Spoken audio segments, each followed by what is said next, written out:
You think you know who you are. You believe your personality is a fixed set of traits, a soul or a self that you were born with. You describe yourself as shy, outgoing, or anxious, as if these were biological facts written in your DNA. But here is the jarring, uncomfortable truth that will keep you awake at night. The you that you identify with is a lie. It is a costume sewn together by your parents, your teachers, your peers, and the algorithms you've scrolled through since childhood. You aren't being yourself. You are playing a role that society assigned to you because you were too passive to choose your own.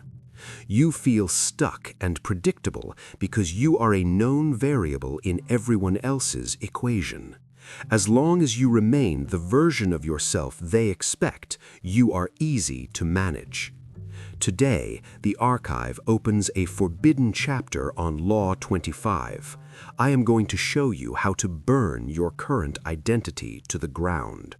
I will reveal a secret that will change how you see everyone around you and how they see you.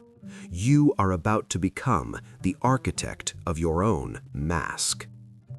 To understand why identity feels so rigid, we have to look back at our biological roots. In the ancient world, consistency was a survival mechanism. If a member of the tribe was unpredictable, they were a threat to the group's safety. Society evolved to punish those who change and to reward those who remain static. This is the identity trap. From an evolutionary perspective, people need you to be consistent so they can navigate around you.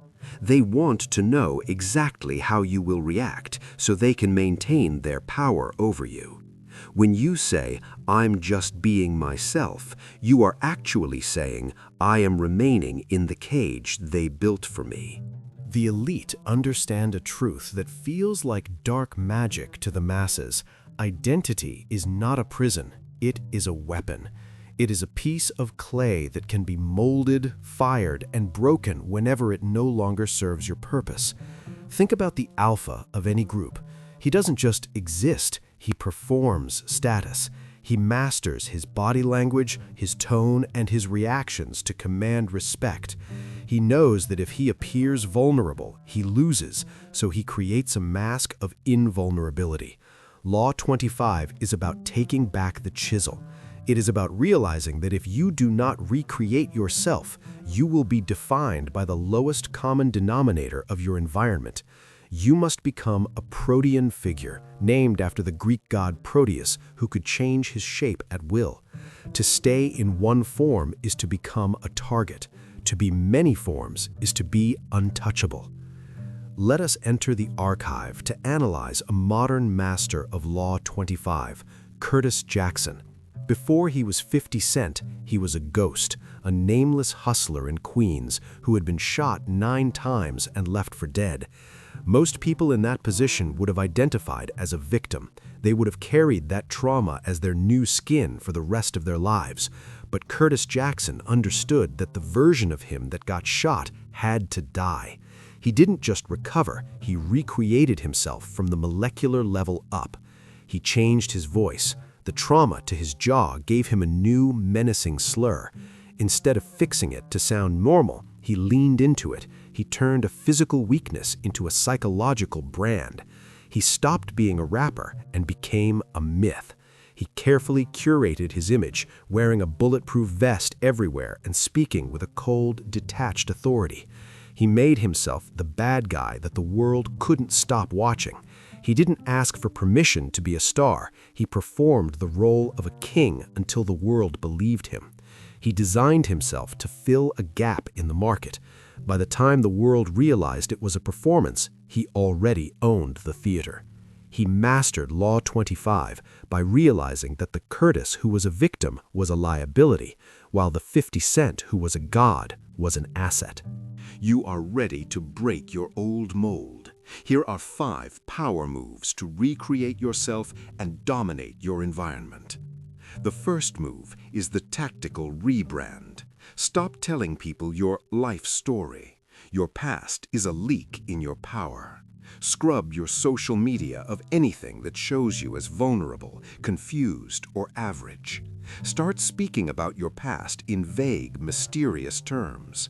When pushed, simply say, "That version of me no longer exists." It creates an aura of the reborn. People fear what they cannot track. The second move is to become the emotional stoic. Most people wear their hearts on their sleeves, which makes them puppets. Practice the blank face. In high-stress situations, do not react. Let there be a 3-second delay between someone speaking to you and your response. This signals that you are the one in control of your internal world. You become a mirror, reflecting their own insecurities back at them. The third move is the aesthetic shift. How you dress is the first draft of your identity. Choose a uniform that is slightly more serious and higher status than your environment. If everyone is in hoodies, wear a tailored overcoat.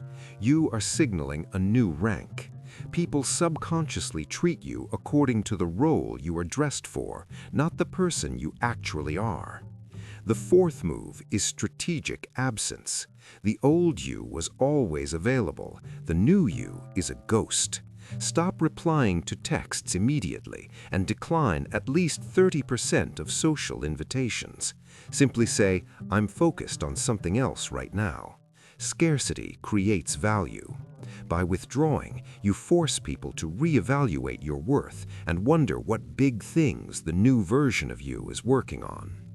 The fifth move is to become a master of narrative. If you don't tell your story, others will. Create a founder's myth for your new self. Highlight your turning point. Speak about your transformation as if it were an act of divine will. It gives you an air of destiny. People want to follow someone who seems to have a clear direction and a self-made purpose. However, there is a heavy price for this knowledge. To recreate yourself, you must be willing to commit social murder. You have to kill the version of you that your friends and family loved. When you change, the people around you will get angry. They will try to pull you back down and call you fake. They aren't trying to help you, they are trying to protect their own comfort. If you stay small, they don't have to feel like failures. This is the difference between the Alpha and the Sigma approach to Law 25. The Alpha recreates himself to lead the pack. He needs the stage and the applause. The Sigma recreates himself to escape the pack. He changes his identity to remain invisible, moving through the world like a shadow. If you misuse this law, if you lose track of which mask is real, you will suffer from psychological decay. You will wake up and not know which face to put on, feeling like an imposter in your own skin. But the alternative is worse, dying as the mediocre version of yourself that you never even liked. The master knows that imposter syndrome is just the feeling of growth. If you feel like a fake, it means you've successfully escaped your old cage. Wear the mask until it becomes your face. The archive is closing for today, but the fire of recreation is now in your hands. Tonight, look in the mirror.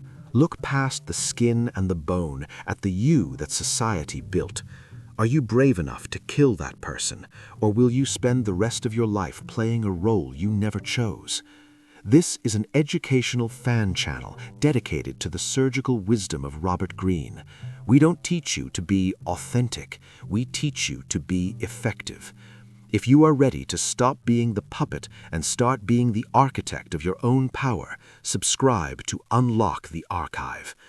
I have a final question for the observers. What is the one trait of your old self that you are going to bury tonight? Leave your answer in the comments below. The archive is listening.